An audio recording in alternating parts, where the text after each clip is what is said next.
So let's begin. Welcome everybody to Edge Grip Podcast. And we were thinking about doing some sort of an intro, but I don't know. We'll think about it.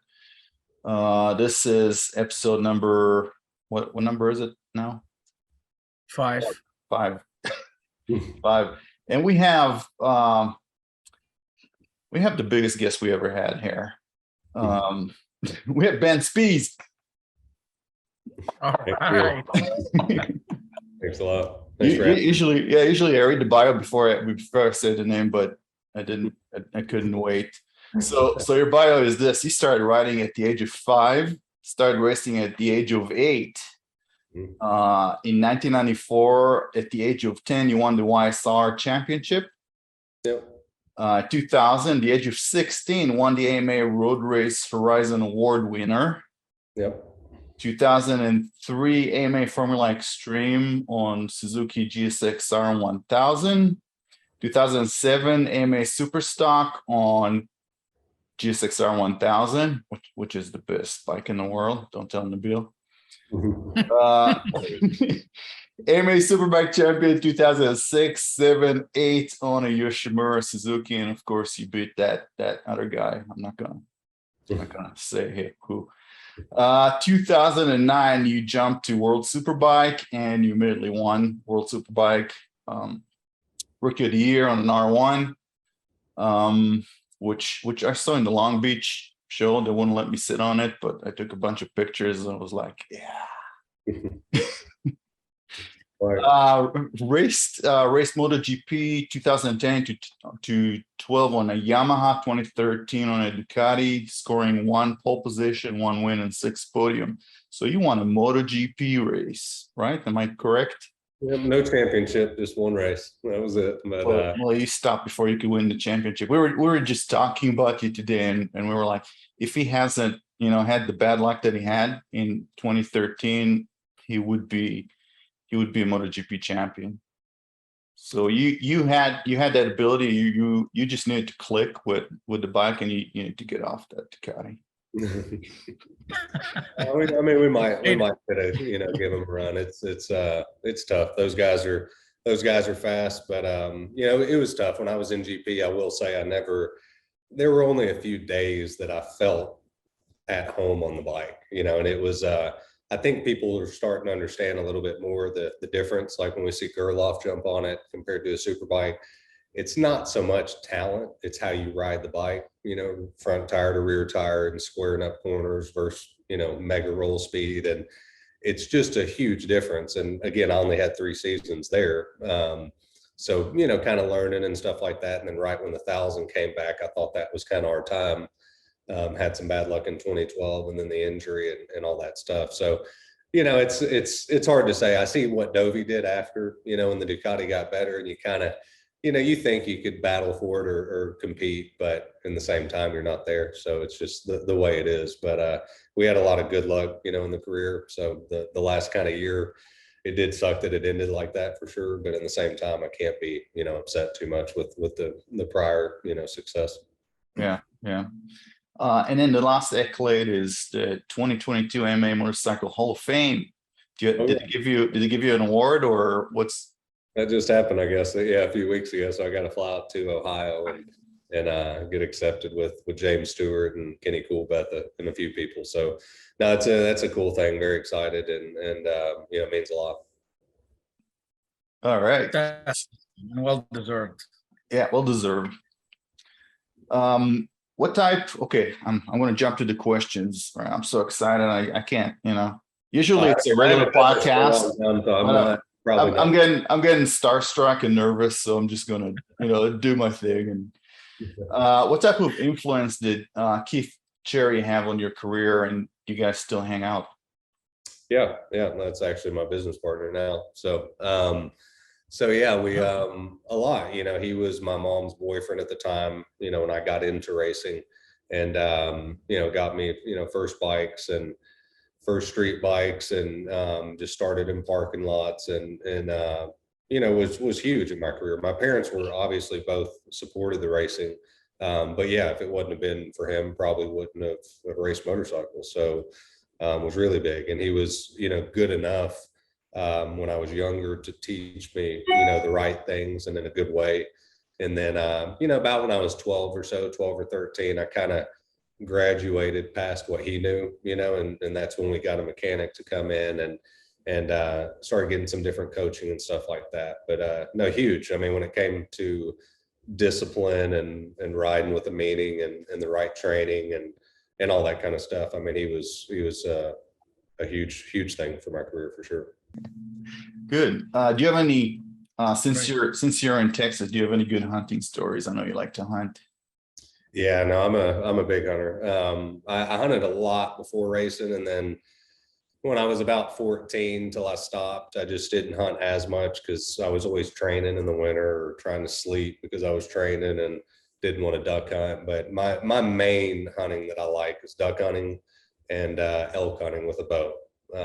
You know, I don't really shoot guns at anything except for ducks. I'm a bow and arrow guy, deer, all that kind of stuff. So I enjoy it. I like getting on my feet, you know, in Colorado and actually hiking, you know, and going after it. The last elk I shot was 2 years ago. Shot it right at 12,000 feet. So we had to backpack it, you know, all the way back to camp and do it the right way. So, so yeah, no, I'm not hunting every single day, but you know, when I do it, I like it to be like that and a challenge. Who do you go out with?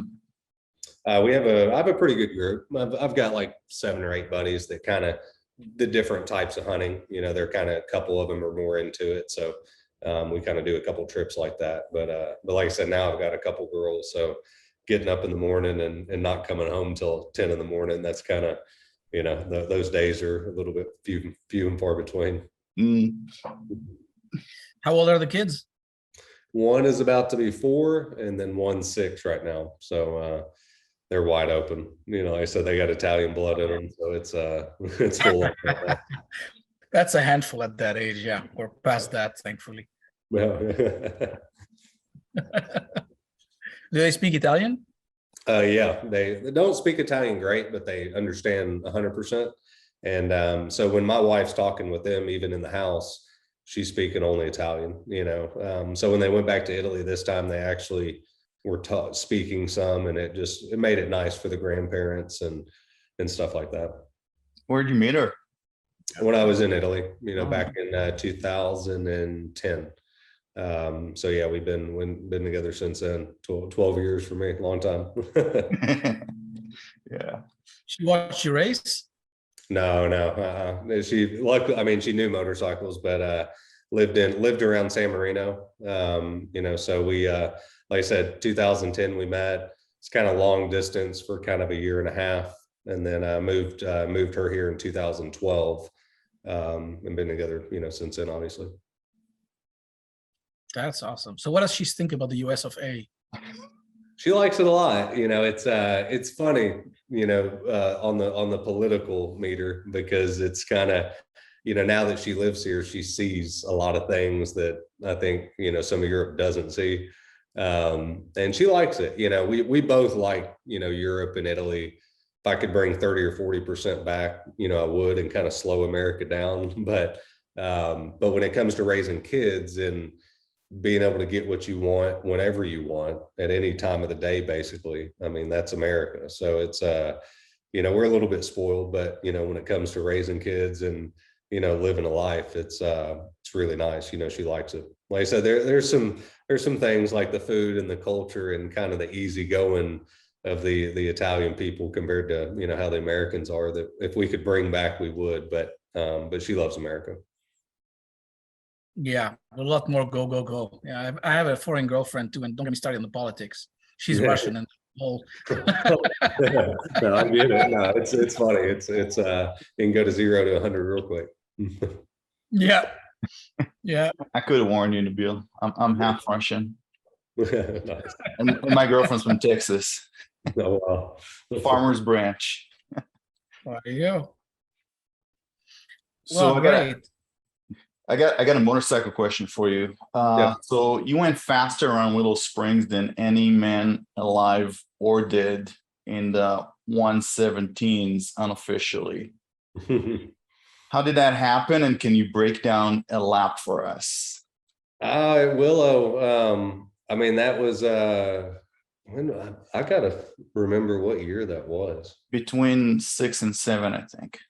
Okay. Because I I mean, was at the Long Beach show and I was talking to one of your mechanics and he kind of blurted that you guys went to a test in Willow Springs and unofficially you did a 117, but he didn't really want to talk about it, but he talked about it.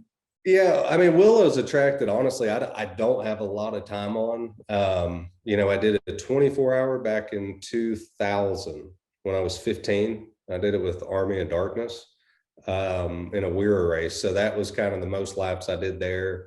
And then we did, you know, that one test out there. So, I mean, honestly, I can't even hardly remember what years were what, but I just turned 2 and turned 9, turned 8.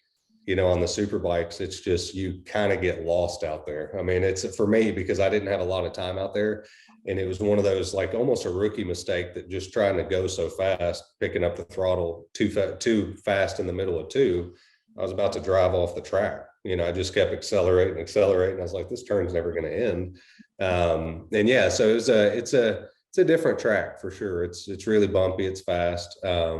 But, you know, like I said, about that test and all that, I can't remember a whole bunch about it. But it was, I remember we did go quick there. I can't remember exactly how fast we went though. Did you double apex too, or did you just hug it? What's that? Did you double apex on 2 or did you just I mean, hug it? my riding style is always, if I can kind of run it in and triangulate the corner to get it out, I just always do, you know, and try to scrub speed on the side of the tire on the entry more or less. So yeah, 2 is one of those where you can accelerate so hard into it, you know, and basically just let off and let the corner and the side of the tire slow you down, turn it, you know, and fire it back out more or less. I mean, it's a long corner, so you can't really triangulate it, but it's so big and wide, you can run it in the entry and just kind of scrub the speed as you slow down instead of just braking before and, you know, entering. Yeah, my main problem there is ground clearance with my boot. I don't know why my boot is just on the ground all the way, and it just limits me. It's got to get Your main your problem. toes as far as you can back on the peg. Yeah. I have gigantic feet. No, you went 123s around Fontana, which is another track we ride at. Oh, that was a fact. We talk about big feet. You know, I'm a size 11, but when I raced, I wore 9.5 boots. Just because it's less wide. Yeah, well, just because I would drag my toes, and that's why when I raced, if you ever saw my feet without socks on them, I had like my toenails were dead because I ran my boots so small. Just because if I ran 11s, I was always kicking my toes as far as I could in the front to bring the boots back because I would drag them on the ground. So Alpine Star, we ended up having a custom, you know, size where it was more or less 9.5.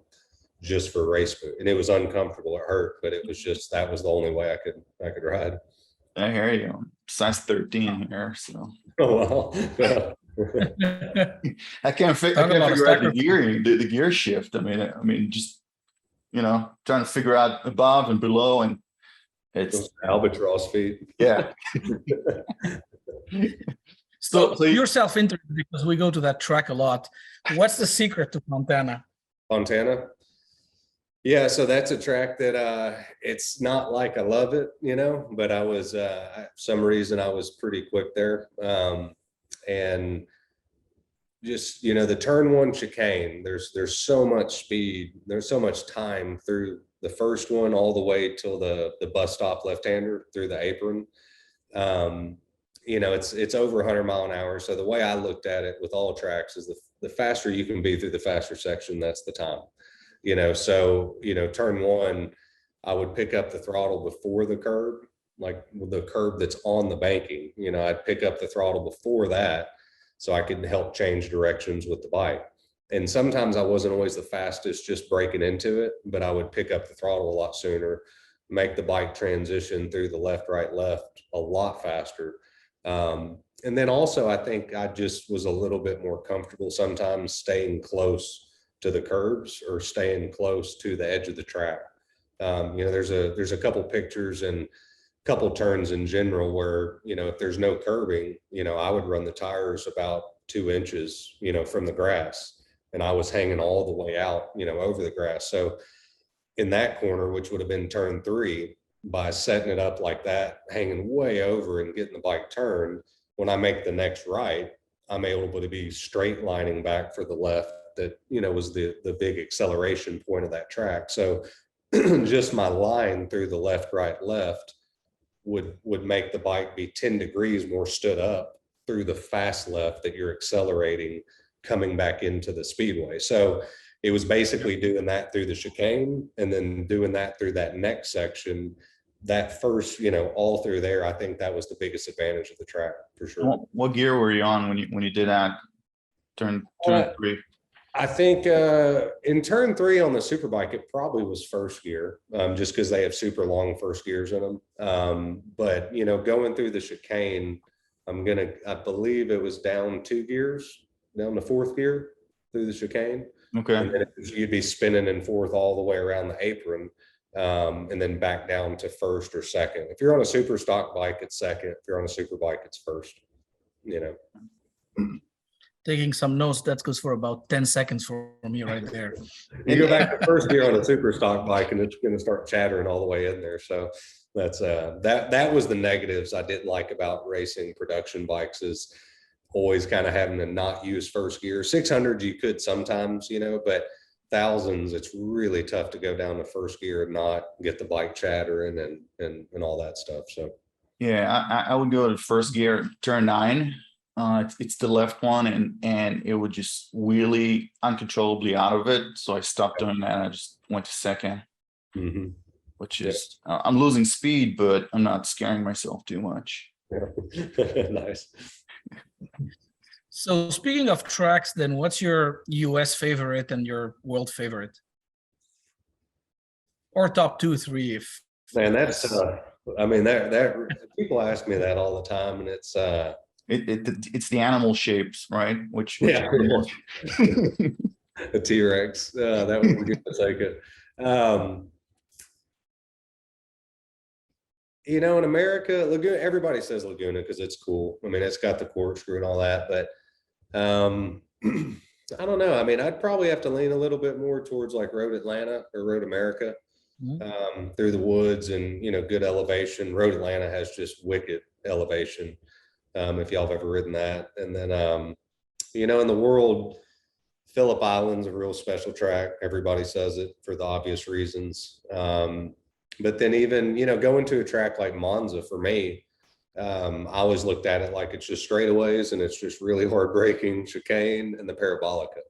That's basically all it is. But the way that the track is through the woods, because it's a big park, like it's a huge park that the track's actually in. So people are always walking around and doing stuff. And it's got a lot of overhanging trees on the back straightaway. So that was always a really cool track as well.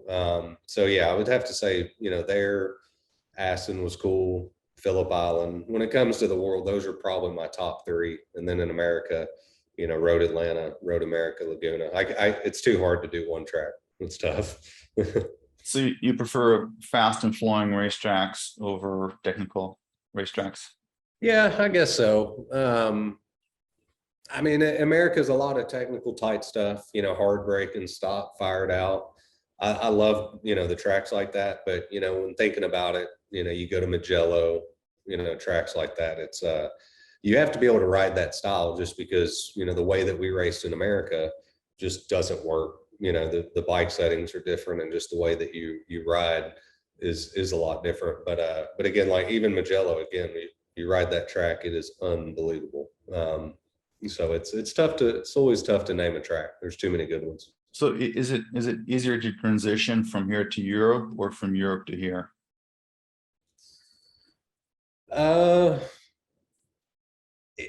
Asking for a friend. Yeah, I mean, you have to be on the same bike. Again, if you're gonna,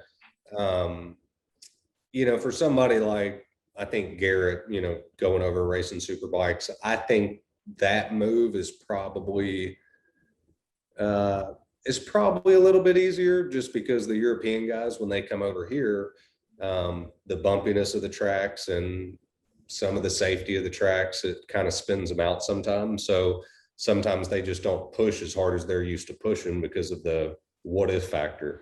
And that's what just through the last 20 years, you've kind of seen that with Europeans in general. Not a bad thing, because I can understand it once I'm coming back now to America. But yeah, I would say, like, if you're going over, you need to be on the same bike. And I think it's a little bit easier for a top level American, going like a Gagne, jumping on a Yamaha over World Superbike and being at that pace, rather than Locatelli coming here and beating Gagne at Sears Point. I don't see that. I see that a little bit harder, just because it's such a big difference with the tracks. You see with Petrucci this year, right? Yeah. So his main concern is, I don't know where the bumps are, so I'm just following Gagne.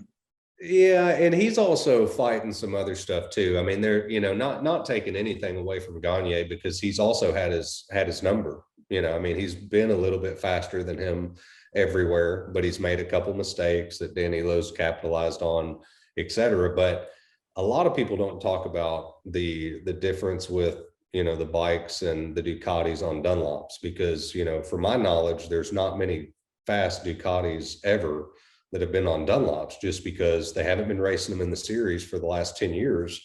And that bike was developed for Pirellis in World Superbike and BSB. So I don't think that bike works, as good, because it's very stiff. So I think that's just something that people don't understand. I think if you put him on a Yamaha, not saying he runs off and hides from Gagne, but it would be a little bit easier for him, because he doesn't have data with the bike. And, just the Dunlops with the Ducatis, that's just an X factor that I don't think people understand, but again, he loves it here. And he's done Dakar, he's a motocross guy. So some of these tracks, I think sometimes can be better for him, because he's a bigger guy, he's more my size. So he's not, getting hurt now by the acceleration of the bikes, like we always were in GPs.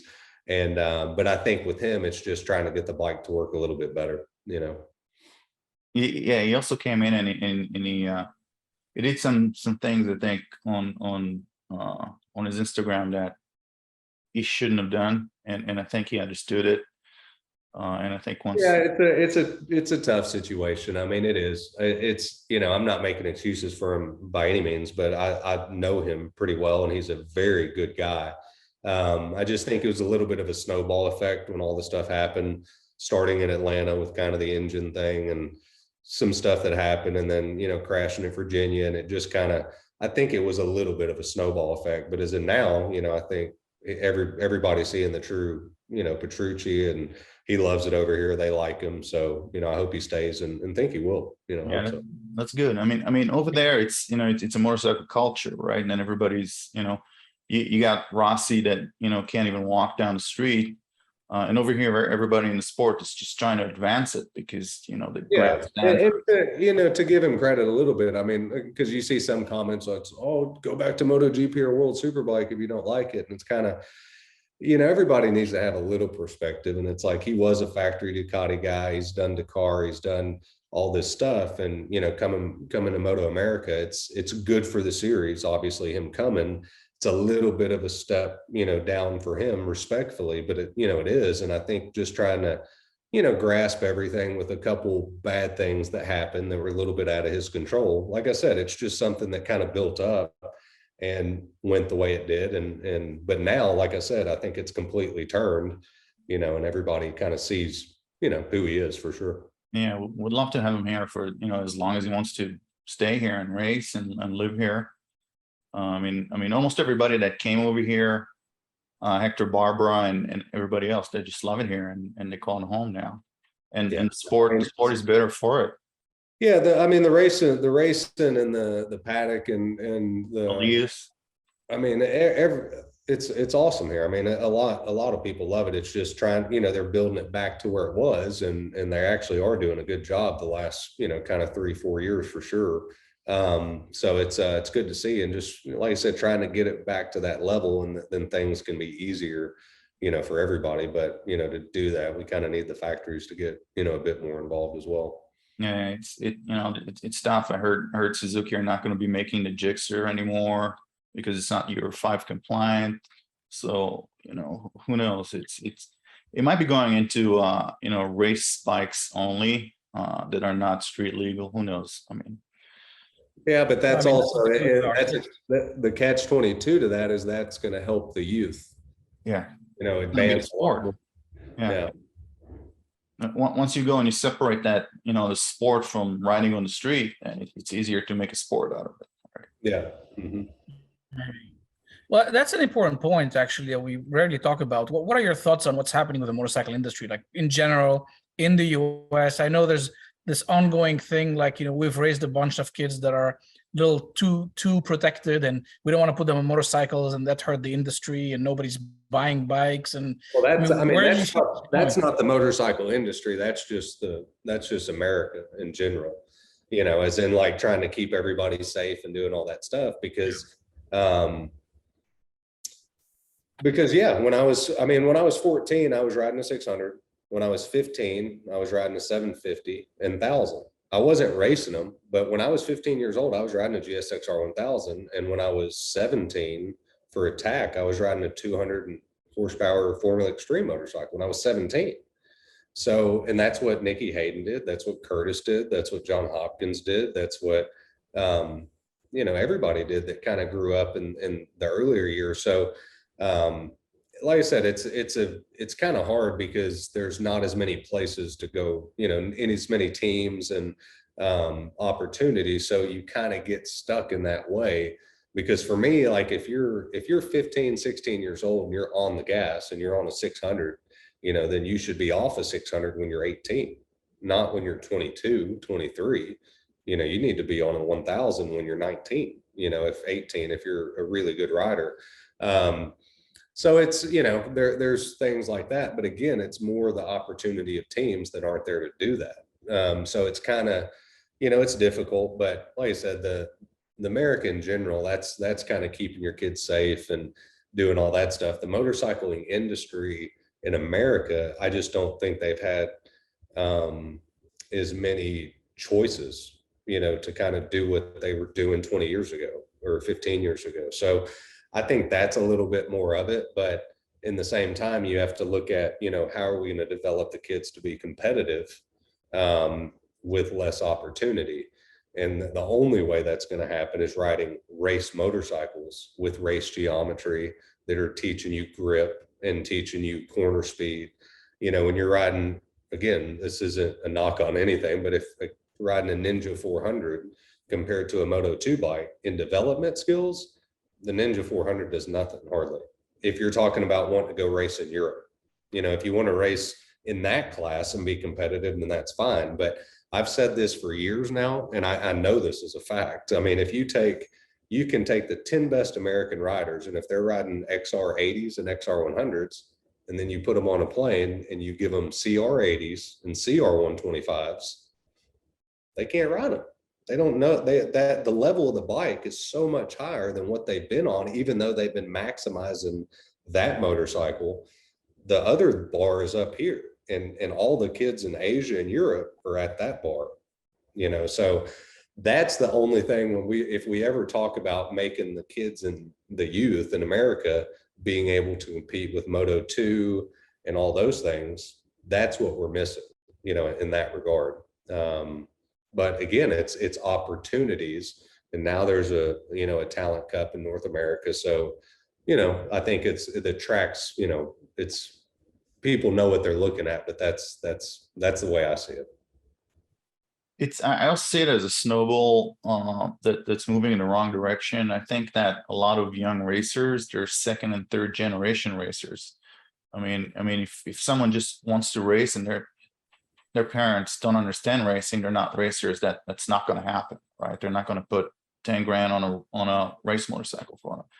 So I mean, it's it's tough because in the same time, even if they do, there's a money aspect of it that it's not cheap, but in saying that, a mountain bike now is the same price as a motorcycle almost. So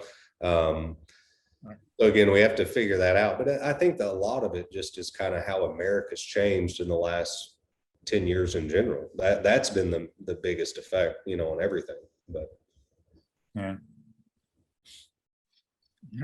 All right. I got a good question for you. This question is more for me than for you, Nabil. What do you think made the Suzuki K56 so good compared to all the other motorcycles that came out at that era?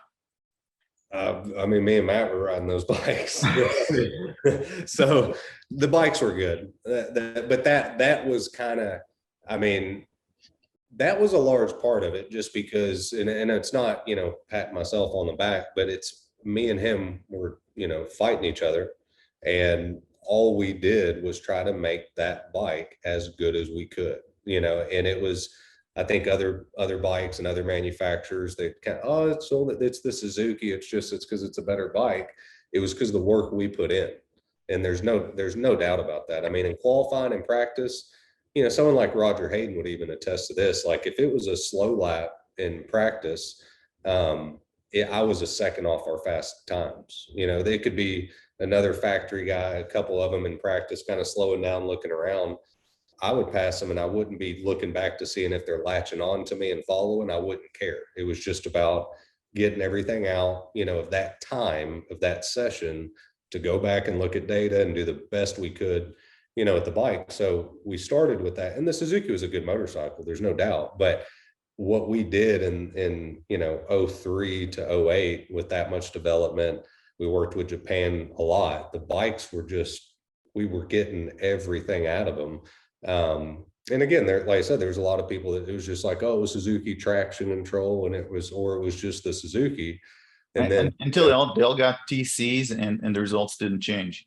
Yeah. And then, again, in 2009, we went over to World Superbike, and that by far was not the best bike on the grid. And it showed what, work ethic and the riding, all that stuff was doing. And I say that because I bring it back to Suzuki in the States. It wasn't anything magic. The bike wasn't it was a great motorcycle, but it was because we had a plan and we were getting the most out of it come race time. And we had, two really good guys on the bike, me and him, and great mechanics and great team. So, I mean, that much knowledge just made the bike as good as it could be. Yeah, they still can't touch your lap times, for some reason. It just, lap times. Some have fallen, but I think I know we have Road Atlanta still, which I'm surprised about that one.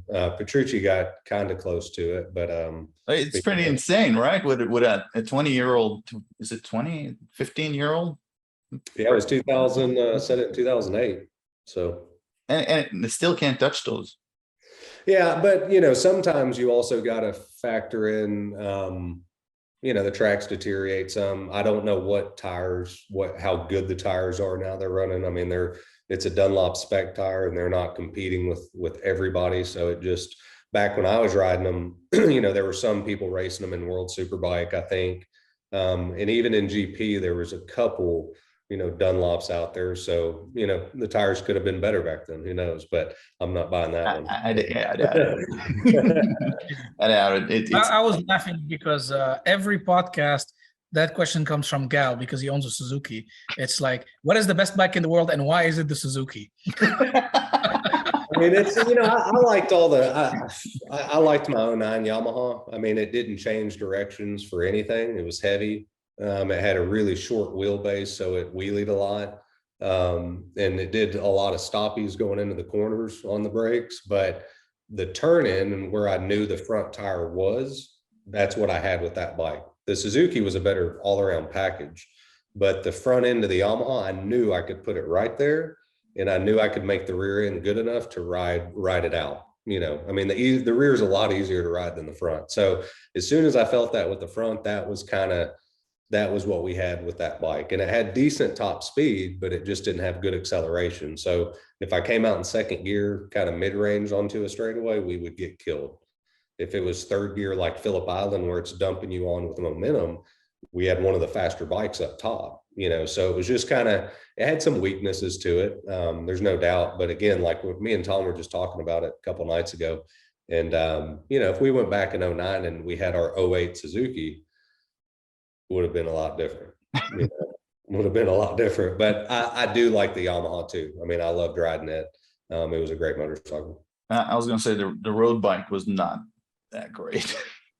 I mean, street bike, I mean, they, like I said, the guys that got on it the year after me, I think they were a little surprised when Toslin and I think it was Melandri maybe that got on it. But and they did well on it, but it's just that bike was not easy to ride. I mean, it wasn't, it was heavy. Again, it changed directions like a motorhome. It just with that cross plane crank, it was really heavy. But it had a smooth motor and it had a really good front end. So I mean, we could maximize the bike, but it was we were a little bit at disadvantage, you know, to the Ducati and Suzuki that year. Well, Josh Hayes was winning on it here, so. Mm-hmm. So how did you make the move from Suzuki to Yamaha? And please don't say it was 2008. You know, we had the financial crisis. I needed money. And no, that's not why you did it, right? I mean, no, there World were Superbike seat.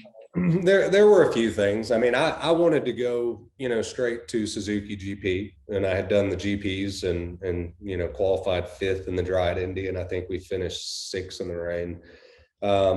Had just won, you know, 3 titles, so I felt like we were kind of the candidate, and especially at my age, you know, and that was just something, the way the Suzuki GP team was being run then, you know, just didn't happen for whatever reason. So that was kind of my first pick, but it just wasn't, we weren't able to make it happen. The 2 riders, they wanted to retain them, and that was it. So as soon as that happened, you know, I talked with Yamaha America with Tom Halverson, and I was just like, you know, I think I need, you know, a bit of a change, and he goes, well, you're not going here. If you're going to ride for Yamaha, it's going to be World Superbike, and they're calling you tonight. So they called me, we started talking, and this was before Laguna Seca, before the last race in 08. And then they flew me out to Italy the next day. Me, Tom, and my mom and my manager flew out there and signed the deal. Came back to Laguna, raced it, won the championship, and then, you know, we're ready to go to 09. But it was a lot of that. Suzuki, we were trying to make it work. It didn't happen. Me and Kevin Swans actually were trying to get a second Suzuki team with a different title sponsor, which would have been a full factory effort, and that would have been really cool, but didn't work. And then also, you know, Mel Harris, he came to me in the middle of 08 because he knew I was talking to Suzuki Europe, and he also knew I was starting to kind of talk to some other people, and he told me flat out, he said, if you want to make money racing motorcycles, Ben, you have to leave. It's the bottom's dropped out. And that was it. So I mean, it was both of those reasons, you know, honestly enough, because yeah, I mean, racing, like I said, it pays for the retirement now and for the girls. So I had to maximize everything I could, and went over there and raced. And like I said, if America never would have changed, I probably would have never left. You know, I mean, I love traveling in the motorhome, racing on the American tracks. I hate flying. Everybody knows that. I did it. I had to do it. Did you fly business class, or did you stick in coach? Yeah, no, I did have to do one coach flight. We had to fly to Malaysia and coach, and that was horrible. I give all those people respect, but that was it. You know, it was just that was the best choice, you know, to make at the time. And like I said flying would never change it for me, or it would never change my you know, my path with racing. But I also told people I didn't want to do it. I didn't like it, you know, so just had to happen. So for a guy that didn't like it, you went over there and you humiliated the entire world. So after the first couple of races, did you go back to the motorhome and you went like, you know what, it's not that difficult. I don't know what they're whining about. And we have a shot in winning this. Yeah, I mean, it was I mean, to be honest, though, I was going over there to win the title. I mean, I had won 3 titles in America. My feeling at that point was just, you know, I'm able to ride a Superbike as hard as it can be ridden. So I'm just going to these tracks. I got to learn them. I got to learn some stuff, but I know I can ride the bike, you know, at its limit or close to it. So that was my feeling. You know, I downplayed it in the media. There's no doubt. You know, I was like, I hope, you know, we can do it. But for the whole time, I wanted to win the first race of the year. So that's how I was. And a lot of it, that's how, you know, from racing Matt, I had that kind of instinct, you know, where I just wanted to win and had that kind of that killer in me, and that was it. So when we went to the first test at Portimao, we rode a 2009 bike with Superbike swing arm, Superbike suspension brakes, but it had a super stock motor in it. I mean, it definitely only had probably 10 more horsepower than a stock one. Probably 25 down on the race bike, I would think. And went out there on the day after the test, and I went out first on Haga's 08 bike, and I went faster than he did in the race week and the day before. So that was learning the track. And then I kind of was understanding the lap times at that point, and then got on the 09 bike and went a little bit quicker. And I think we ended up second quickest or quickest on the day. And that was with learning the Pirellis and the track and all that stuff. And I just, this was a true story. I took Mayo and Houseworth out to the pit wall, and we sat down. We were watching them just work on the bikes and start to unload everything and disassemble, the garage. And I said, hey, I was like, it's going to be tough. And I was like, we got a lot to learn, but I said, I know after today, learning the track and seeing the pace of the guys, I was like, we can do it. I said, it's going to be tough, but I said, that's what, I came here to do. And it needs to happen this year. And I said, if we don't win it, I'm going to be pissed off. So that's how it was. And that was, I swear, that's a conversation we had. So, when we talk about that, the one thing that still, pisses me off today, big time, is that me and Biaggi in race 1 at Phillip Island, because I wanted to win the first race. We won the second one and we would have swept it. I do feel if I wouldn't have ran off the track, we probably could have won it.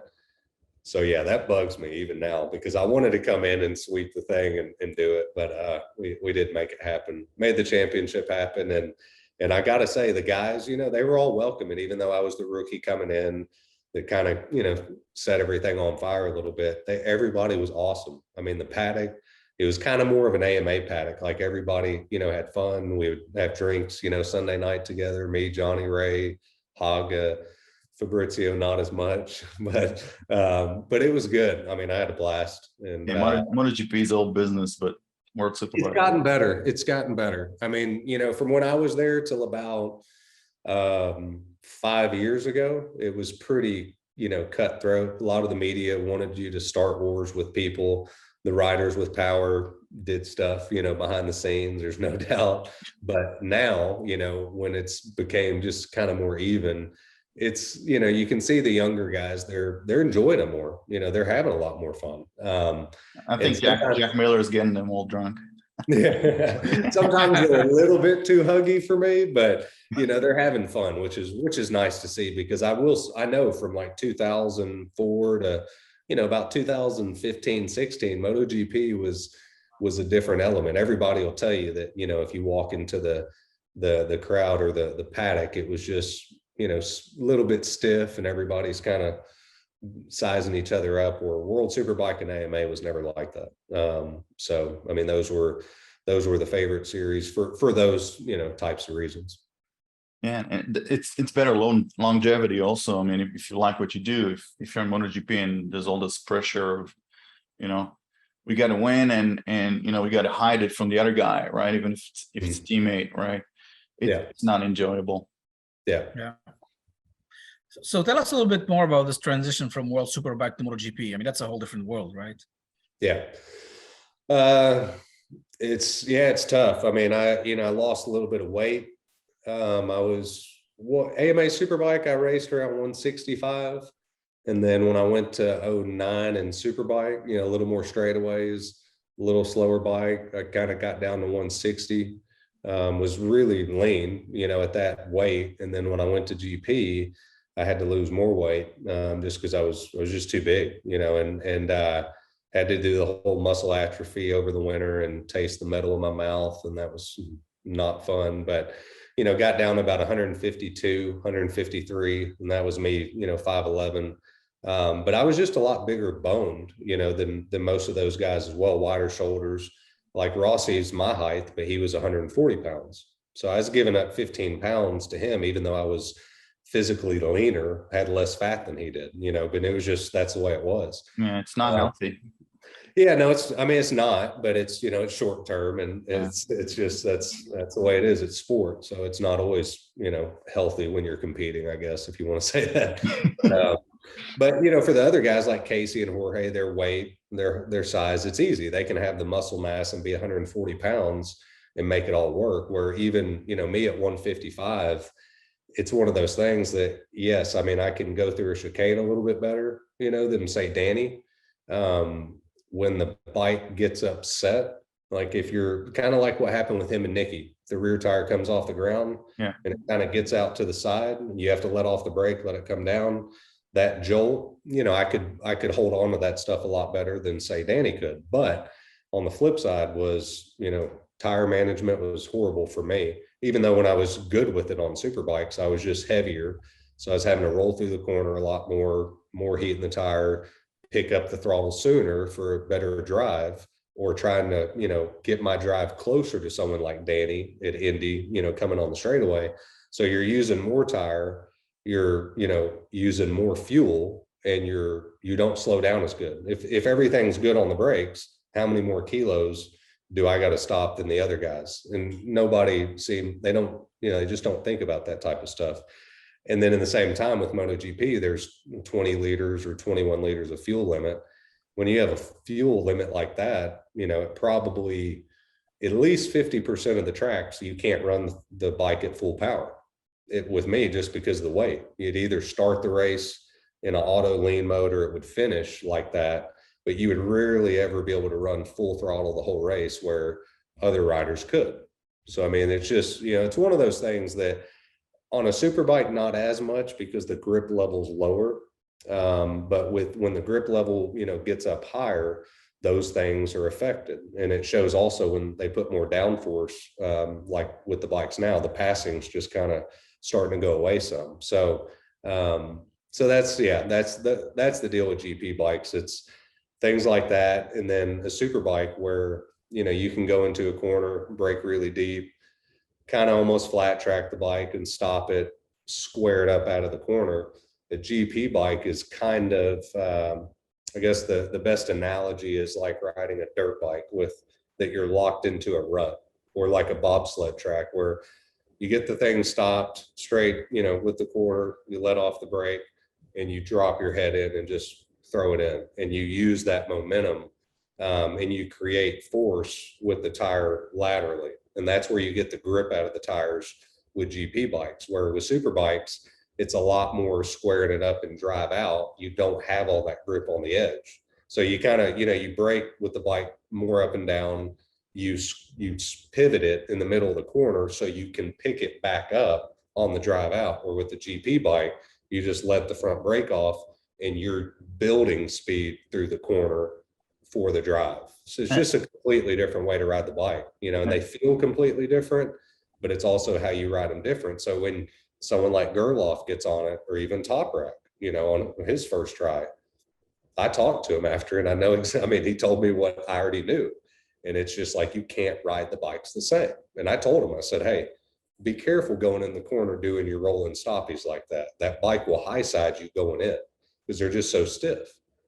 So just, things like that. They're great bikes, and the technology is just here. But, when it comes to riding them, they're completely different from a super stock bike or a street bike. Yeah, those chassis, they don't need to deal with potholes on the street, right? So it's just stiff to the max, and I imagine it's also brittle, so you can't really they feel like they're, compared to a super bike, the general feeling is it's like a super bike to a street bike. I would just say it feels 25% stiffer, just the swing arm and everything. Triple clamps, you get on a GP bike, it's another 25% stiffer. So you just can't, you can't ride them with them twisting them, in knots coming out of the corners and doing that stuff, because they're so stiff, but they have so much grip. I imagine it's harder when you're taller as well, because you have all this extra leverage, right? I think it is harder now. Yeah. The level, it really changed in the last 4 years with how much grip the bikes are. But just because, again, like you look at the last 2-3 years, especially the passing, the racing's getting tighter, but the passing is not good at all, really. I mean, they have a couple races where it's all right, but you see a lot of just follow the leader. And when they do try to pass, sometimes it goes wrong or they just overshoot the corner, because now with the downforce and all that grip from the tires, the in-between areas where you can make the passes, the gaps are closing. And even, Jack Miller said at a press conference, the passing zones are just getting tighter and tighter. And, if you're a good enough motorcycle rider, the GP bikes, and it's what Fogarty said too, they're easier to ride. So that's why it's getting tight like that. Interesting. So you've done some big transitions, right? You've done it all. You went from American racing, winning here, to European tracks. You haven't raced before, beating everybody that's been born on these tracks, to MotoGP and getting great results as soon as you hit the ground running. What's the mental fortitude? How do you learn so fast? How do you adapt so fast and perform at that level that quickly? I don't know. I mean, I hate to lose one. I mean, that's just all there. I mean, when it comes to being competitive, if it's something that I know that I'm halfway decent at, if I'm not good at it, I don't care. But if I'm decent at doing it, I hate losing. So, I mean, that's the first thing. That's probably the most important. But two is that, I just kind of, when it came to the new tracks and the new bikes, like I kind of said, I just felt like I got to a point where riding two wheels in a motorcycle, you're riding it that hard where I'd go to a track and I'd say, okay, the most important thing right now for me is to brake as far into every corner as I can. And that's how I would figure out the corners. Like I just get my braking point as late as I could, where I'm kind of running into the corner, almost running wide. And then I just start piecing it together. And after, 8 or so laps, it's not that bad. I mean, yeah, you're still getting smoother throughout the next session and whatever, and not looking like, you're just completely out of control. But that's what I would do. I'd just say, okay, well, I'm going to run it in as far as I can in every corner that doesn't have, an exit, like a straightaway, and just figure it out, and that's what we did. Which again, video games, it's a big difference. Like when if you're good on a bike and then you also play the video games at a good level, I just always told people your timing, it gets your timing when you get to the track. I mean, yeah, it's a little bit different in real life, but a lot of things are pretty similar too. Yeah, that reminds me when I went to Phillip Island. I played it on the video game for 2 months before, so at least I learned where the turns were. Yeah. But that's amazing, because what they teach you kind of like is to start braking early and then push your brake markers deeper and deeper as you get to know the track. You just did the opposite. But I don't condone that for an amateur, like at all. Like, no, I mean, but that was the best way. And I mean, I was, one of my stronger points was the brakes too. I mean, that was what I liked to be good at. But in the same time, that's exactly what I told Tom when we went out to these tracks. I was just like, I just got to get into these corners as deep as you can, and then I'll figure out the rest of it, And then, Phillip Island, that was a good one. That was one I played for years on video games. And I do think, I remember the first session we went out, and I think, I went out for like 8 laps or so. And I think in that session, we got about 2 seconds from, where the guys were in that first 8 laps. So that's usually what we would, kind of try to do, get in that realm, in the first session. So basically, let me translate from Ben Spies to English. In English, it's, I went out and I made the track my bitch. and that's how I won. So that's how I went. Those years, I mean, that mentality, when you put your helmet on, that's what you have to be thinking. I mean, or something along those lines. I mean, you have to go to that level, if you're wanting to do it. But that was the easiest way for me to do it. It was just find the breaking points and just kind of put it all together. And then you go and you psych out everybody and going like, yeah, that looks like a T-Rex. And that video got so many. What was crazy was there was actually quite a lot of people from Malaysia, some other countries that thought it was I was being 100% real.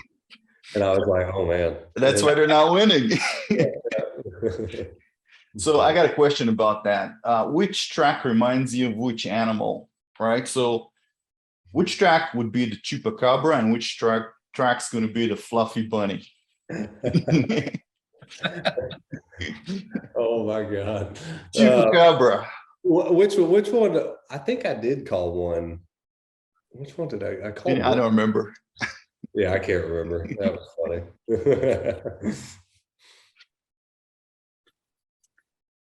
Who was your favorite teammate? You can't say Colin Edwards. Oh All right, say Colin Edwards. man, I had a lot of good teammates. You know, a lot of them played a pretty good role for me, I think, too.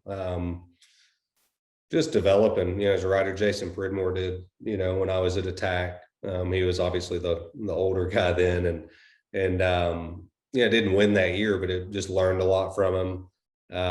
You know, Grant Lopez at Valvoline, he was a good, you know, kind of teammate. But yeah, I mean, all of them. Tommy Hayden was great at Yosh. I remember I would talk with Tom. Me and Tommy were racing in the Superbike class, and we would kind of talk about racecraft stuff and kind of help me with the races. I mean, he was just a little tick behind me and Matt. But he would, you know, if I was like, hey, what do you think? You think I should throw out, you know, 6-7 laps like this and go for it, or try to do this or whatever?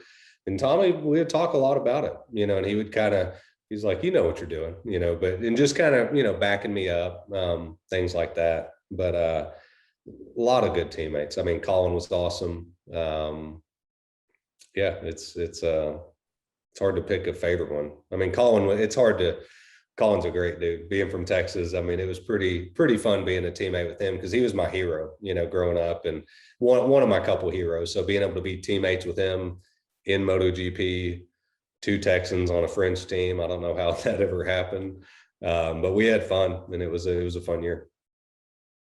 How's the Ducati compared to the Yamaha in MotoGP? You know, I that's, you know, some people ask that. I never got to ride the Ducati past my 80% because I was hurt. Just didn't. But main thing, if you were a motor journalist, right, and it was just, you know, you would just have to tell everybody, you know, I did a comparison. Yeah, I didn't go 100%. I did 80%. And this is the things that I feel about, you know, what's different. yeah, I mean, it's basically, it was the seamless gearbox was a big thing, and then, you know, the horsepower. It had more horsepower for sure. Usable horsepower back then wasn't as good, but it probably had another 12 or 14 more horsepower, noticeable, you know, once you got up to 5th gear, you know, for sure. But, you know, again, that bike wasn't, you know, the greatest Ducati, but I never got to ride it that hard. You know, I mean, Indy, before I got hurt, you know, I think I was about a second off the pace or something like that, and we were about 8th or so, but I was still riding hurt. You know, I wasn't riding 100%. So yeah, I mean, it wasn't as good of a package as the Yamaha for sure back in 2013, 2014, 2015 it was. But it was fast, and the gearbox was pretty cool on it. But I didn't ride it that much. You know, I probably did 200 laps on it total, you know, maybe, and that was it. Yeah.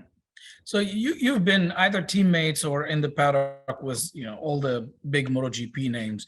Tell us some stories nobody knows about, you know, the Lorenzos and Rossi's, and kind of what's the internal stuff that nobody knows about. Wait, we have to blur him first and change the voice. Yeah, exactly. Yeah. Right. Well, I was over there with Rossi, and there was those 2 fans. I don't want to tell you what happened. I mean, Rossi's good. Rossi's fans, they beat to a different drum sometimes, but no, he was. I mean, he you know what? I mean, Rossi made what MotoGP is today. I mean, he's definitely the GOAT for sure. I don't have any stories on him, and we never hung out much, but Jorge, I mean, I have a few stories about him, and he's funny. He just, like I said, he's a little out, you know, kind of out there, but in a good way. Just kind of, he doesn't think much. Like if there's kind of somebody talking about him or kind of something going on about him that's not good or even good, he doesn't register with him. You know, he doesn't really care too much. Or you can see by the way he dresses, he obviously doesn't care too much. No, Didn't he jump to a lake one time after a race? almost drowned when he was in his leathers. Yeah, but a very genuine guy. You know, if you just judge him off of like what you know about him in racing, I could see some people would kind of maybe not like him that much. But if you actually sat down and talked with him, he's a very, genuine person. I saw him go out one time without his gloves on in the left pit lane, had no gloves on, and came right back in. What are you doing? Was he riding a Hayabusa in Florida? No. That was Sepang when it was about 110 degrees. But I think a lot of the things about him were generated by the Rossi PR machine because he was battling him. Well, I mean, to be fair too, when it comes to like trying to get a one up, if you're in a verbal spat, like him and Rossi got into it a few times. He didn't know how to do that well. He would always kind of go the wrong way and make himself look bad, which again, it's kind of one of those things that you say one thing a little bit wrong in print, and people have it obviously out of context too. And it's just one of those things, but he's he wasn't able to fight that well, with Rossi in that regard. But he was a good dude for sure. You think he rode so hot? I'm sorry, Nabil, go ahead. No, I was gonna say I always found myself defending him because most people here who would say something and they would rally at him and say, "Well, he's a whiner." I'm like, look, he's being super professional, and he may not be the best, outspoken person, and maybe he's a little shy or socially, not very gregarious. But everything he always said sounded like, "Hey, I want racing to be safe. I want it to be fair. I want it to be." I mean, that's how I perceived it. So I'm glad to hear kind of you sound like you believe that's the way. Yeah, I mean, it is. I mean, because like I said, there's been times where I've said stuff and people have taken it the wrong way, or it's been out of context, or they don't know me and they don't understand how it is, and that's fine. I mean, that's the way media is, and that's the way some media works to get more clicks and to do what they want to do, which is fine too. But no, I mean, to call like any of the GP racers like that, whiners or something, it's like, hey. Not saying any of them are better people, but because they probably can't do your job, but you have no clue what it's like to sit on that bike at 170 when it's spinning, like in the rain, and people don't have that perspective. So it's kind of, it depends what he's whining about, sometimes, but yeah, it's just like I said, there's different things that aren't taken the right way, and it sucks because again, if that person just sat down and had a meal with that rider that they might not like, it'd be completely different. So that's always the problem with media, but that's every sport too. Yeah, people just see that 20 million a year and they go like, "Oh, this guy's wanting, he's overpaid," right? But they don't. But as soon as they fix that gas tank, I mean, he didn't. Everybody said, "Oh man, he shouldn't have left Ducati because then he would have went off and won the next world title," which I agree with. Everybody makes a mistake. I also agree that if Yamaha wouldn't have let him go, he would have won at least another title. Yeah. So there's that aspect of it too. You do what you need to do to win it. At the end of the day, you're the guy going 200 miles an hour, and you're the only guy that can do it, right? So the fact that people sit on the sidelines and have opinions, their opinions are not based in fact. I mean, it's good to have opinions, but it's just sometimes when people when they go to the next level of like, it's almost like they want to answer from him, like, "Why'd you do that?" Or it's kind of like, "Hold up, like just pump the brakes just a little bit." It's just, it's a little bit different like that. But that, again, that's kind of the way it is with sport. But I think people just should try to have a little bit more perspective, Yeah, it's the same in baseball, football. It's kind of proven when you think about it. Well, you guys, all the sacrifices, all the training, all the preparation, all the hard work, and then you break something in FP1 and you're racing or qualifying again 2 days later after surgery. I mean, incredible feats happen at that level. Oh yeah. I mean, it's like, again, someone would call Jorge a whiner, but he breaks his collarbone on Friday and has surgery on it and comes back and races the same weekend. No, they would never even left the hospital. So, so it's like, that's what I mean, by that, in that regard. And then, like traveling, I think people don't understand too that the riders, we kept our plane tickets for a year, and we flew 500 hours in a plane, which is a month out of the year.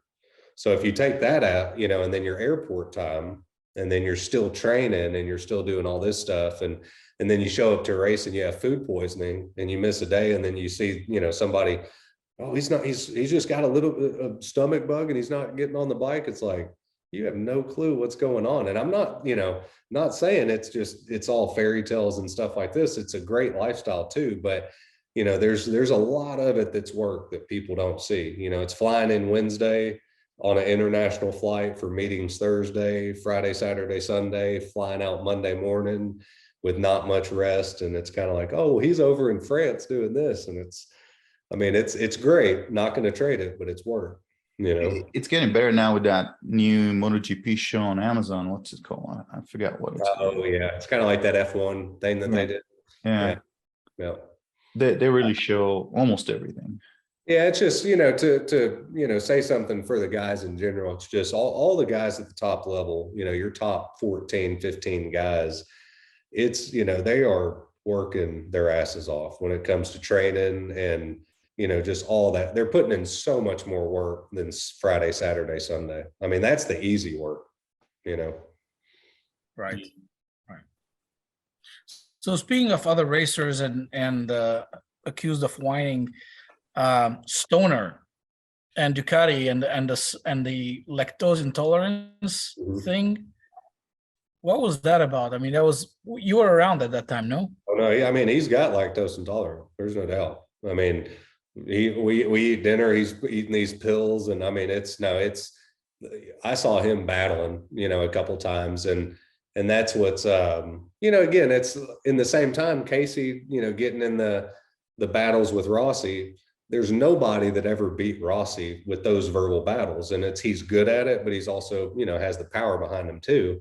And, with Casey, sometimes, there are some times that he probably said something that, could look like that, but then there were certain times where he brought up something that everybody was sitting there. All the riders were going, yeah, he's right. But then some of your, guys that don't know, they're like, oh, he's whining about it or whatever. And they're like, well, if you knew anything, he's not, So, there's that. But that's media, how they change everything or whatnot. But when it comes to riding, that dude, him and Marquez are the only two people that I actually, in awe a few times seeing him ride. Lorenzo did stuff perfect, and he was kind of in that metronome way of lap times, just so smooth and just knocking them down. And that's what Casey would say. He'll stack 25 laps in, and you can't, you just can't run that relentless pace. But like with Casey and Marquez, I could follow them through a corner. And I've said this a bunch of times that, you see something and it's like, okay, I can do that every now and then, but that's insane. And only two people have ever done that. Again, Lorenzo, Danny, Rossi, all those guys fast, but it's kind of like you could see what they were doing. Lorenzo had a very 250 like style, more kind of like Bagnaia, just lots of corner speed, really quick. But to watch, someone do something on a motorcycle or manipulate it, that's Marquez and Casey, for sure. I would think, I would think you can only do impossible things for so long until it comes and bites you, right? And you can see it with Marquez, you can see it with Lorenzo once he started crashing. And I see it when I train jiu-jitsu, right? Some guys are phenomenal for 6 months, right? And then they're off 6 months, and you ask them what happened. Oh, my back, or my shoulder. Or I think once you go past that limit, you start paying the price sooner or later. Oh yeah, there's no doubt. It's tough because you're, in some ways, you're mentally still, wanting to do it, but you're kind of like, all right, well, I've been hurt. I don't want to get hurt again. I don't want to, and it's not about getting hurt. It's just getting through the whole rehab part, and doing it. That's what a lot of people don't think. It's like you break your wrist. Nobody's scared to break their wrist. They don't want to do it. but it's how much time you're off. It's the surgery. It's all, all that type of stuff. And it just starts weighing on you. And that's where Lorenzo, you saw him get to the point where it was like, I mean, until I can win, or I feel like I can push this bike to win, I'm not going to just sit there and throw myself down all the time. A lot of people didn't like it, but then as soon as they got the bike right, I mean, unbelievably fast on that Ducati. And then on the Honda, he had just kind of, he had that crash at Barcelona where he lost the front and he took out one or two guys. And everybody kind of criticized him because he, it was his first but that was his second weekend on the Honda where it just started clicking. And then that crash happened. And then I think that was it, But that was a big deal because he had been, a lot of people, they don't realize, like Lorenzo he had a couple injuries that were pretty good and come right back, and I think he just got to the point, like a lot of riders do, where they don't want to fight that battle, of coming back from the injury. Yeah, you come out rusty, you come out, 99, 98%, 90%, and you're not getting any younger, and it's just, I mean, this is one of the most demanding sports on earth. Yeah, and I mean, every couple of years you got the new kids coming up, and it's like that. I mean, you have to be. I mean, if you want to win at that level, you have to be fully in, or it's just. I mean, you're one click off, it's apparent, and you know it. Yeah. What do you think about? Yeah. How about yourself, Gel? By the way, nobody's getting old here. I'm 20 I was going to ask. I'm 20 years into getting old. So do you think Marquez is going to come back the way he was? I mean, he'll be better than he was, I think, too. Because, Marquez is different. I mean, that dude, he is, you're not going to, I would have probably started looking at retiring with the eye stuff. I mean, when he came back this last time, like I think in the last year, something happened with, he had that big crash in Indonesia, maybe.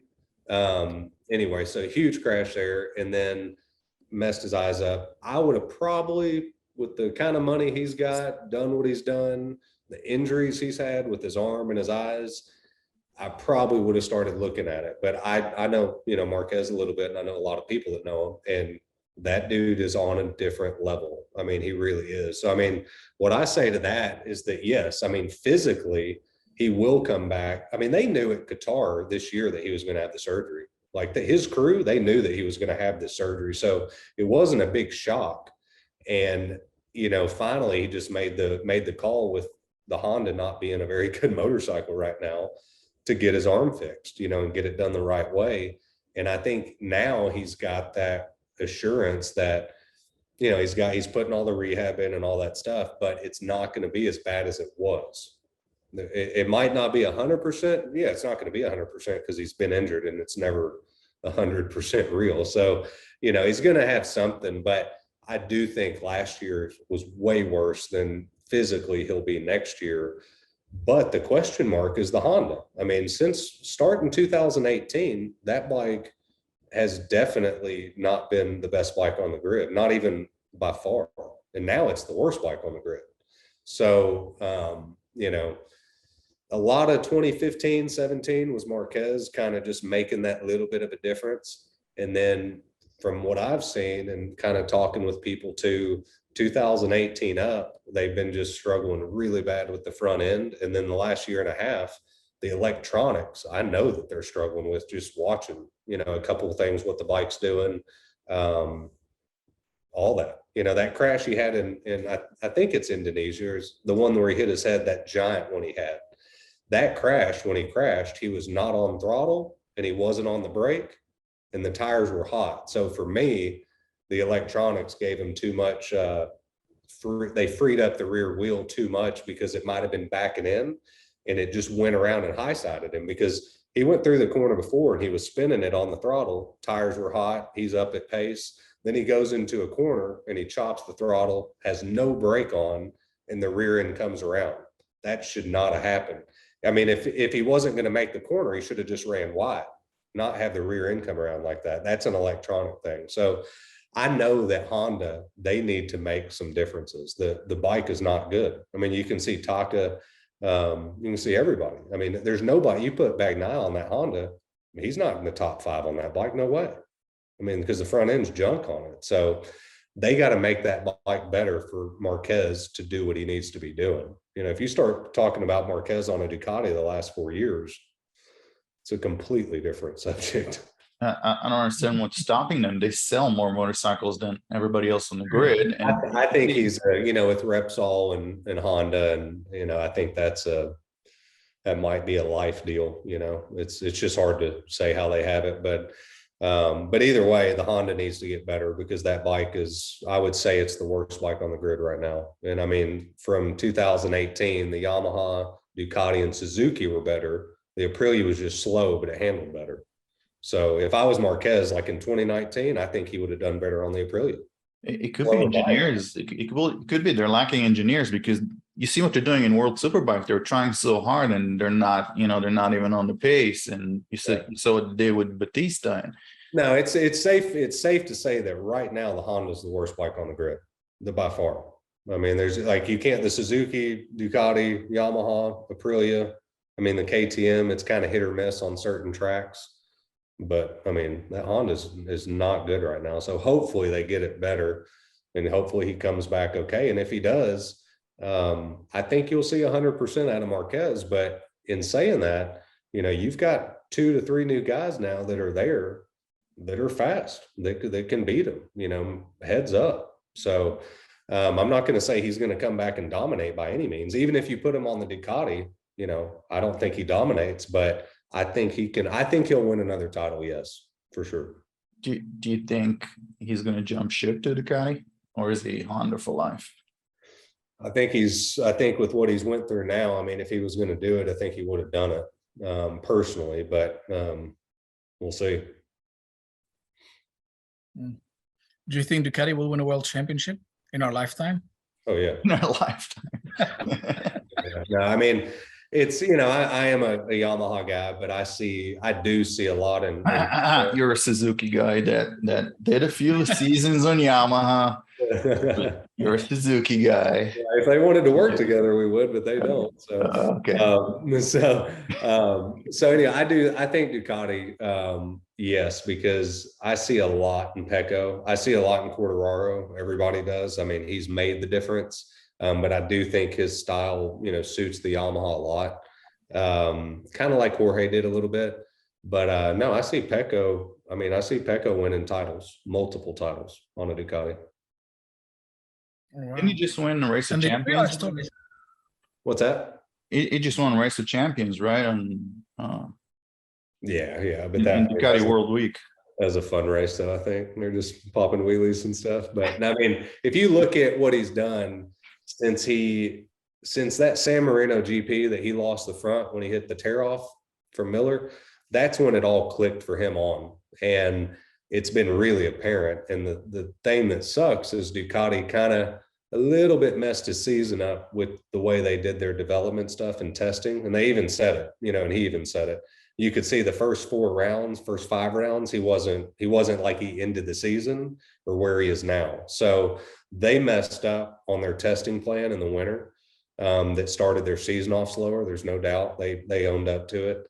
But in saying that, if you give Pecco the bike he's on now in the first 5 races, you know, and he's there. He's made a couple little mistakes, there's no doubt, but in the same time, there's nobody else that we can talk about that's, you know, would be beating Quartararo for a title. I mean, Jorge Martin's coming in and Bastianini, but Pecco and Quartararo are the only two.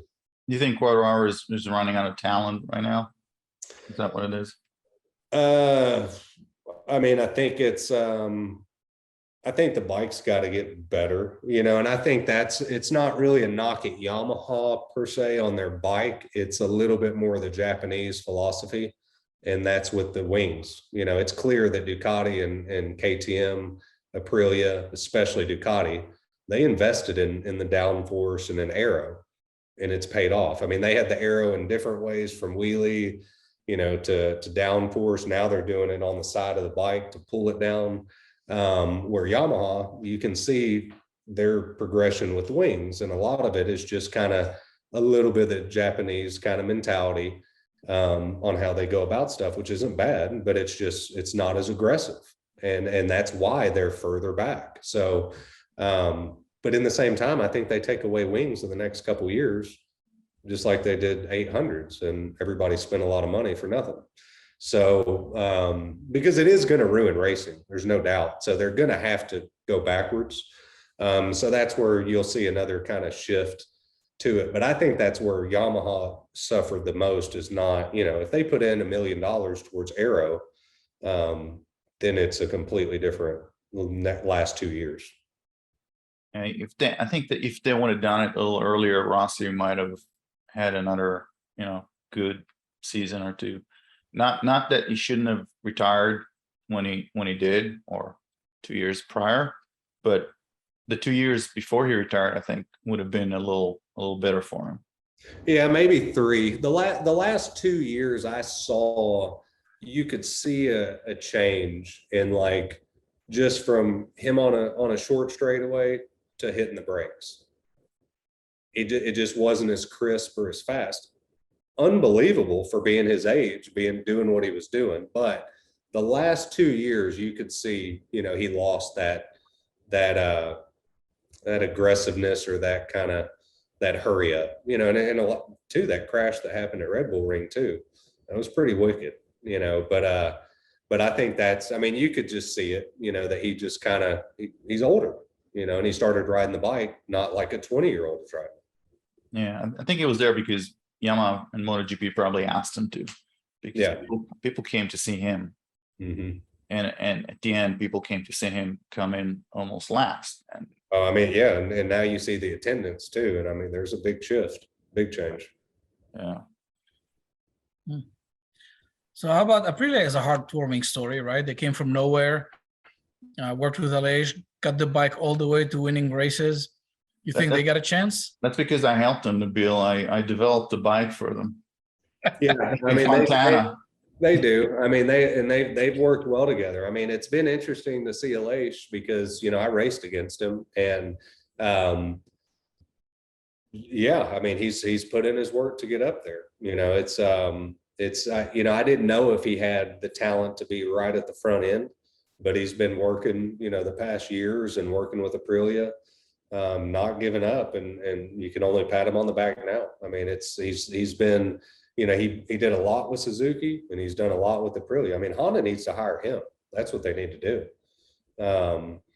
But that is a good story, and I do think they're winning a title. It's going to be tough, because I would say, when you look at Jorge Martin, Pecco, Quartararo, rider talent, I would say they have a little bit more talent than Espargaro. He's doing well, but I think he's operating at 100% in the bike and in the package and everything. The bike can get better for sure, but in the same time, when Pecco or Fabio's on, he's not at their level. When they're really on, there's just, he's not there. When it's kind of a conditions race, or stuff like that, or he can get in there and battle, he's in there. But he's that little tick off. Do you ever look at them with the elbows down and you go like, copying me? No, I think it's funny that it's just because me and John Hopkins, back in the day, which again, like, I was watching guys, Jean-Philippe Ruggiero, when I was watching 88 500s, he was dragging his elbow. So there was the guys before me, but it is funny because, me and Hopkins' style, it's a bit more, it's normal now. And even more aggressive, actually. If you watch Pecco from the back, or Martin, they're completely off the damn bikes, like completely off of them. So it's changed a lot, but that's the downforce, and that's the grip, that they're an extra wing with pulling that bike around. Back when they didn't have all that grip, you didn't need to ride like that. You're actually riding a little more dirt bike style, because you're sliding the bike, but here, you're basically in a roller coaster through the turn. Yeah, I remember watching an interview with you where you define your riding style as "quote unquote" sloppy. Oh, it is. Yeah, as they're showing videos of you, like inch, inch after inch, Yeah, well, what I mean by that is I Okay. was real sloppy in the way of I didn't care. I was precise where I put like the tires on the bike on the track, but what the bike did under me, I did not care much at all. Like when it was moving around or shaking or whatever, people, oh, that kind of happened. I liked it. I mean, I came from Superbikes where I won my first Superbike with no traction control. So, I mean, I came from the older, bikes moving around, sliding, backing into the corner, which they never do now. It was fun to ride back then. And so that's what I mean by sloppy is if there was like even turn one at Fontana, if there was time to be made and it made the bike a little bit upset, I didn't care, and I liked it, so that's why my bike, I was always just a little bit all over the place. Translation, I made that bike my bitch. I tried to. There's a theme there. Yeah. Nabil, I will tell this was a true story. And this just shows physics because I can't do it. I couldn't have done it back then if you asked me to. But going through turn one at Fontana, I think it was 2007, I believe, or 8. We went to the smaller forks. I forgot what they were. We had the big giant ones in 06 and then in 07. Show us. We went down like 2 millimeter, 3 millimeter in 07 or 08. But the handlebar bolts, the clamps, there were 2 bolts and they were all torqued down to their deal. But when I go through turn 1 at Fontana off the banking, turn 1, and I'd go to, pull to turn 2, I would pull the bar into the tank. I would spin it on the forks and then I'd be, the bars would be like this. And this is a true story. On pit lane, Houseworth, who's a big, 250-pound guy, Hans, who is my truck driver, he was a big old dude. They grabbed the handlebars themselves and they could not turn it. They could not get it to move. But it was just the physics, what the bike was doing plus what I was doing. And it's just, that's all I can say was the physics of what was happening that would do it, because we had to take the clamps off and put a 3-bolt clamp with stainless steel bolts that they wouldn't spin. Wow. That was a true story. And I mean, I remember Yoshimura, they were like, huh? They're like, you've got it. Why are they spinning? They were like, tighten them down. They were like, well, we're going to break the internals on the forks. so they had to change them. But that was a physics thing. That wasn't because I was that strong, but it just shows what forces are going on, with the bike. Now, do you pull on it? Because everywhere when I do it on whatever I read, right, it's always push the bars, not pull the bars. So if I'm going through a chicane and I'm going to try to do it is make the flick as fast as I can. Like, again, let's just say turn 1 at Fontana, you're starting right there. As soon as I'm thinking of going right, I mean, obviously you're picking up the throttle because it's going to unweight the front, make it easier. But I'm with my left heel, I'm pulling, I'm pushing with my right foot, and my left arm, I'm pulling and I'm pushing with this one. So you're on the left side of the bike hanging off. And as you go over the center of the bike, like right when you're in the center, I would basically be putting my elbows like this into my stomach. And you're just like trying to rip the bike to make it change direction. And it's with your feet and it's your hands at the same time. It's pulling left, pushing right, pulling left, pushing right to go from left to right. And it just makes that flick happen that much quicker, but you have to use everything. Okay, yeah, that's a good secret, because use just your arm if you're going to do it at half speed. I only push it, and now I know I got to push it and pull it. If you're pushing with your right hand and you're pulling with your left, then do the same thing with your feet. With your left heel, you're grabbing your rear set or whatever, and you're pulling on it, and then you're pushing with your right foot. You do that both at the same time, and it just makes the bike flick. It's a good secret. Yeah.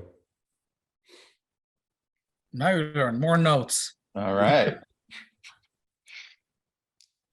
So now we have a question from the audience, right, Nabil? Is that what it is? Right, from a certain CE who chose to remain anonymous. Yeah, is a good listener. Is a good listener. I mean, his wife says he's a good listener. I don't know. So what was the question, Gal? Oh, hold on. I gotta grab my phone. Where is CE's text? I gotta run in about 5 minutes or so. Okay. Ask about the cyclist chick built like a brick house in Valencia, 2010, 2011, maybe. She wanted some Spies time. I don't think she got it though. Who was that? Who asked that? I'm not gonna tell you. Colin? I wonder who would have asked that. They gotta know me. No, that was that was, I'm pretty sure that was a girl that went to most of the world Superbike races. And I didn't know her that well, but yeah, I do remember seeing her, and she was jacked.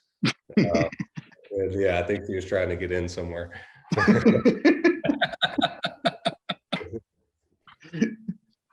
Who asked that? Come on, I know them. CE is a listener. PE. Single digit race number. Yeah, Colin. I didn't We say didn't say. I got some Colin stories. All right. Dish. Yeah, no. No. All right. We'll have to do you went to one. Yeah. Should we end? Yes, baby. Ooh, Let me see that. Oh look yeah. at that beauty. Woo. That's the real deal. Nice. And that's the 07 Jixer? Oh, wait. Oh wait. Wow. Wow, very cool. Hold on. Are you gonna take him out to track day? How does this come back on? Well, we can still see You you. see you. Oh, okay. I can't see you. Yeah, I've talked to Tom because I've got a membership out at here's my little simulator, car simulator. I've got nice. a membership out at Eagles Canyon for my cars, and I wanted to take the bikes out there next year sometime and just ride them. Nothing crazy, just get them started and ride them a couple laps. Yeah, those babies, they need to run. Yep. So Yeah.